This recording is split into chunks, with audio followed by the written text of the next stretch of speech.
From Gujarati trader.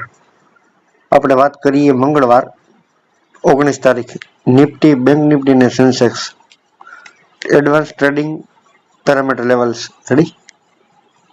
જો હવે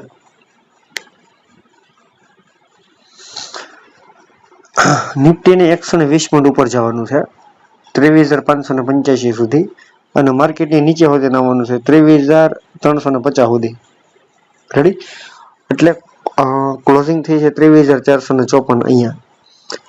એટલે આપણે કોલ પોઝિશન લેવી હોય તો મને નહીં લઈ શકે, એનું રીઝન છે કે ઉપર જાય ફેક જાય। પુટ પોઝિશન ની અંદર ટ્રેડ આપણા લેવલ પ્રમાણે બની શકે 23,585 માર્કેટ અડે જ્યાંથી ટાર્ગેટ આ રાખી ગઈ 23,350 નું 234 પોઈન્ટની અહીંયાથી અહીંયા લગીની રેલી આવશે, જેમ તમને ચાર્ટમાં જોવા મળે છે એમ।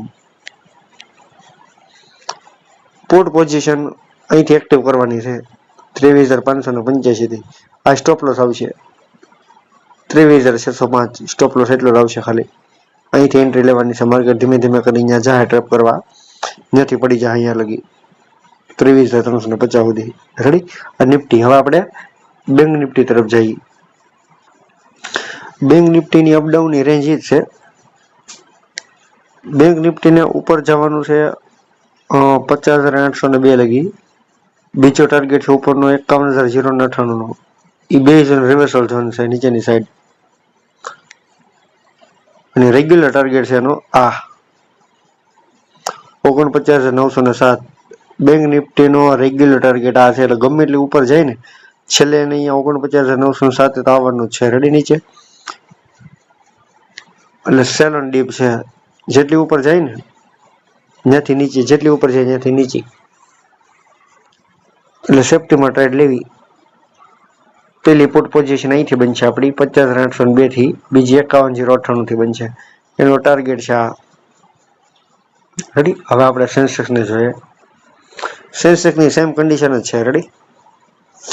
365 પણ ઉપર જવાનું છે સેન્સેક્સ ને 77,333 સુધી, અને ત્યાંથી પાછું રિવર્સલ આવવાનું છે એને અહીંયા લગી 76,964। સેન્સેક્સ નો ટાર્ગેટ આ છે 76,964।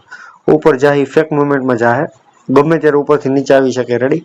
એટલે પુટ પોઝિશન કરી હવો અહીંથી 77,333 થી અહીંયા માર્કેટ આવે ત્યારે પુટ પોઝિશન લઈ હવો, આ એનો ટાર્ગેટ રાખી હકો, અને 77,887 નો સ્ટોપ લોસ આવી શકે। પ્રીમિયમ કોઈ પણ લઈ શકો, માર્કેટની રેન્જ છે।